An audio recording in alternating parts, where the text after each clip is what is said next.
IDS pour Intrusion Detection System veut dire système de détection d'intrusion en français. Il s'agit d'un mécanisme qui a pour objectif de repérer tout type de trafic potentiellement malveillant. Par exemple, les tentatives d'intrusion, les attaques virales, les débits trop importants et les trafics sortant de l'ordinaire. Pour résumer, un IDS va détecter une activité suspecte en s'appuyant sur une norme, et si les activités s'éloignent de la norme, l'IDS lance une alerte. Et l'IDS remplit cet objectif en surveillant les activités d'une cible, qui peut être soit un réseau, soit une machine hôte. En fonction de la cible, on aura deux types d'IDS différents.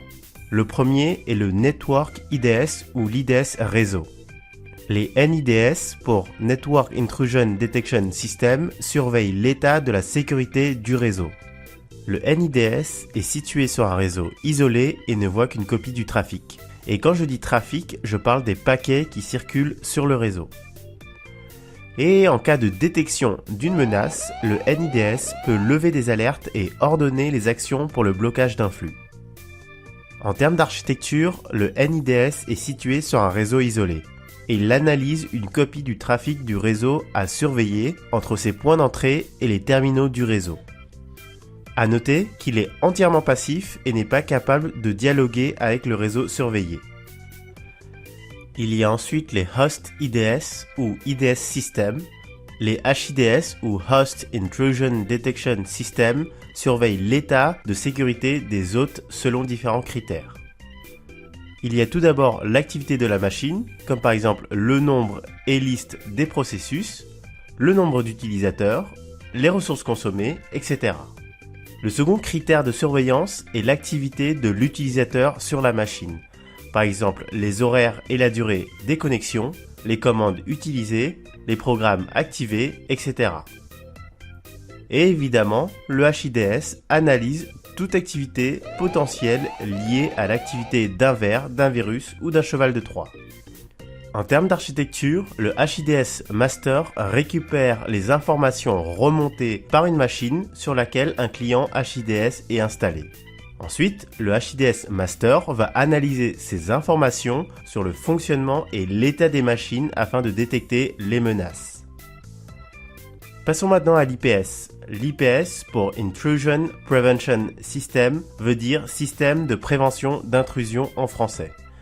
Il est situé en coupure, c'est-à-dire qu'il n'analyse pas une copie des données comme l'IDS, mais va analyser les données elles-mêmes.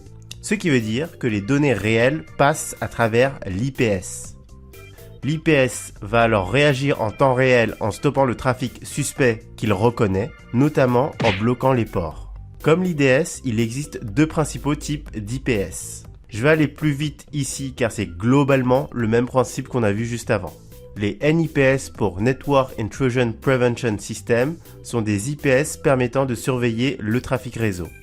Le NIPS analyse le trafic réseau en s'appuyant sur une base de données de signatures d'attaque, comme un antivirus, et dès qu'il reconnaît une signature, il en déduit que c'est une attaque.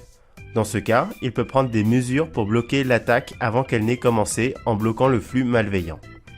Les HIPS pour Host Intrusion Prevention System sont des IPS permettant de suivre l'état de sécurité des machines hôtes.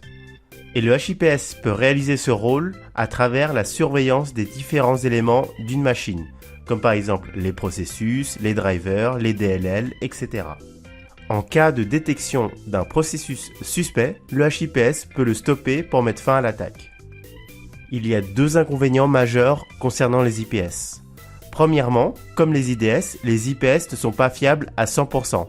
Mais là, le principal risque, c'est de bloquer du trafic légitime en cas d'erreur d'analyse.